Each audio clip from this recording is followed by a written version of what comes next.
it's Liz Yuille from Old Stables Crafts. Thank you for joining me again today. Today I have a slightly odd project for you.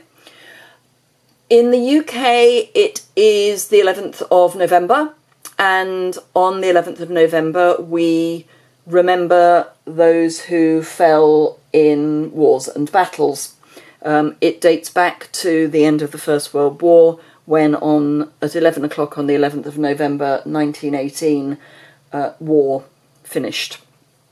It was a fairly odd thing because they decided in advance that that's when it was going to finish. However, so we now use the 11th of November as our day to remember the fallen from all wars and battles. I had the privilege of serving with the Navy Reserve during the Second Gulf War, and for a short while I was in Gibraltar watching people going off to fight this war. I will never forget the faces of these young men and their concerns as they were going. It will stay with me forever. So today is a very special day. So I have this project for you. I have done this as a straight lift with a couple of tweaks from a post that you may have seen if you watched or if you followed along with the blog hop I did last Thursday on the 7th with One Stamp at a Time. Joanne Hewins did a project where she made a rose, and I am lifting this from that. I will link to her project on my website, and that is below, so you can go and have a look at that, but it's a really amazing project. I have adapted it a little, and I've also got, I will come on to why I'm doing got a blue one in a moment, but this is the project that we're going to be making today. So the blue one, in France they don't use the poppy as the symbol of remembrance, they use the cornflower, so I thought I would adapt the poppy for a cornflower.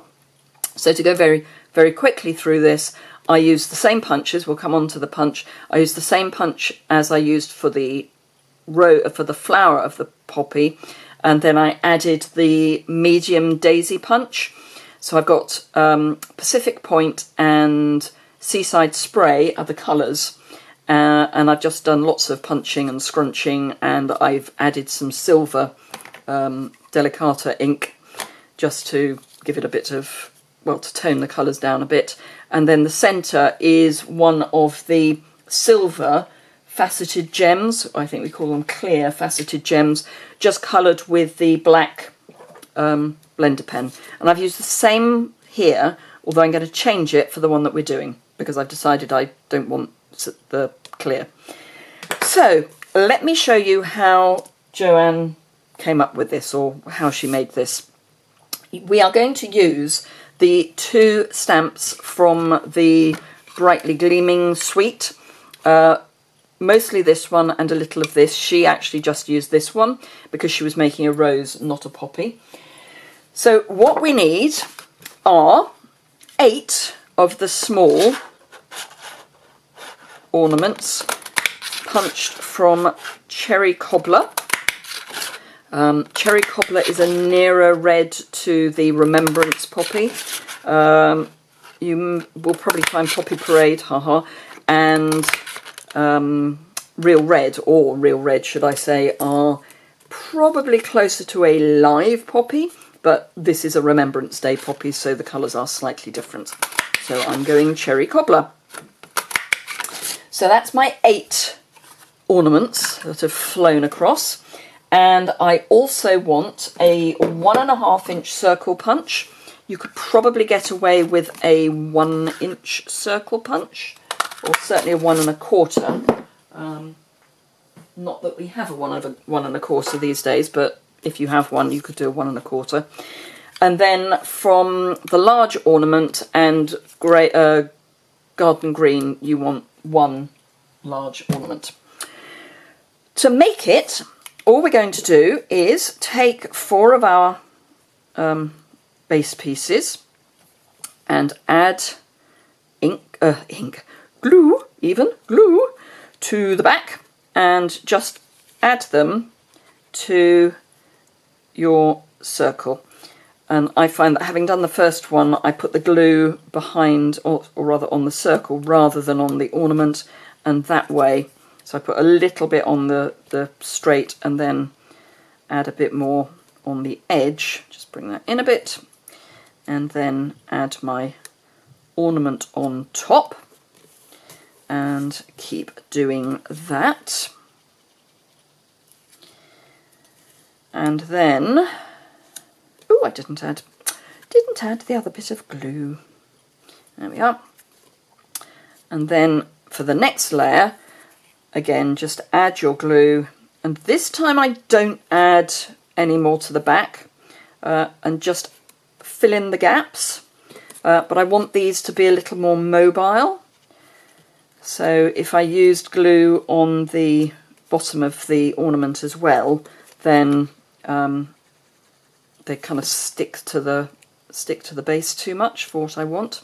Now, Joanne used glue gun, but I find that the Tombow is just as good for this.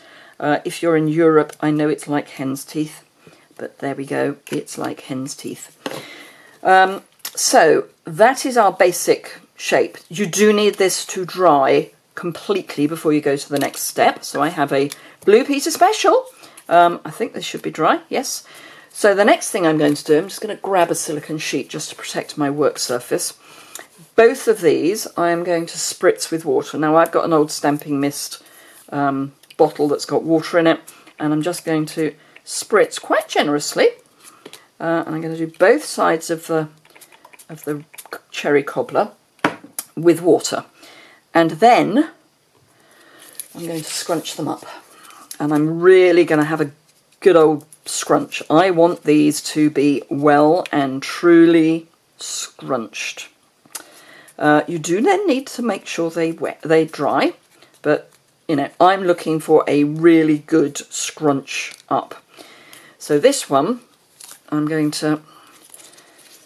this is where I'm praying that the glue has dried, because I did prepare this a little while ago, but you know, it's a chilly day here. But again, I am going to scrunch this like you cannot imagine.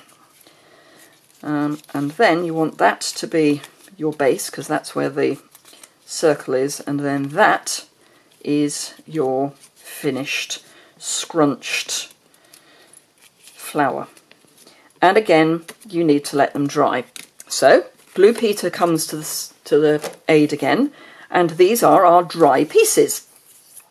Now I'm going to take the gold Delicata, so it's Golden Glitz Delicata ink, and then just rub it, or drag it I suppose is probably a better word, over the petals of the flower.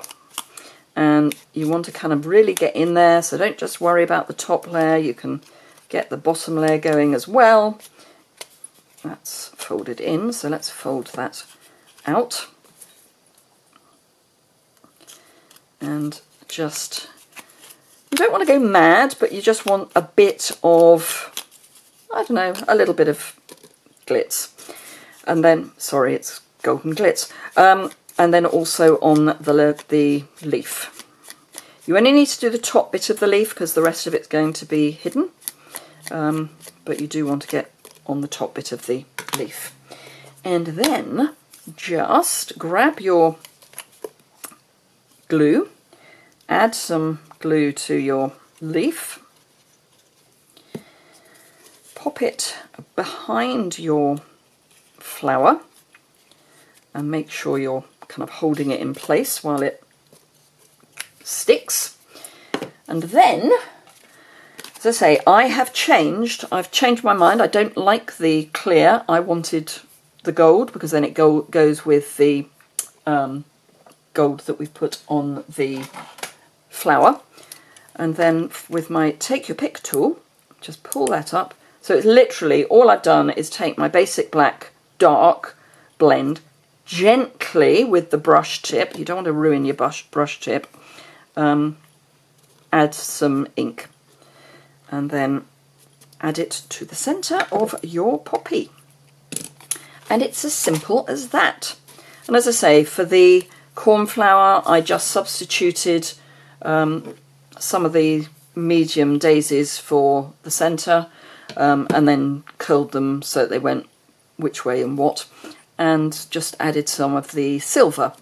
So there we are. That is my Remembrance Day project. Obviously you could pop these on a card, or you could put a pin on the back and wear them as a remembrance. But I just thought, as I'm doing a blog hop later on today anyway, which will have a more sort of normal project, I would take this opportunity to remember our fallen.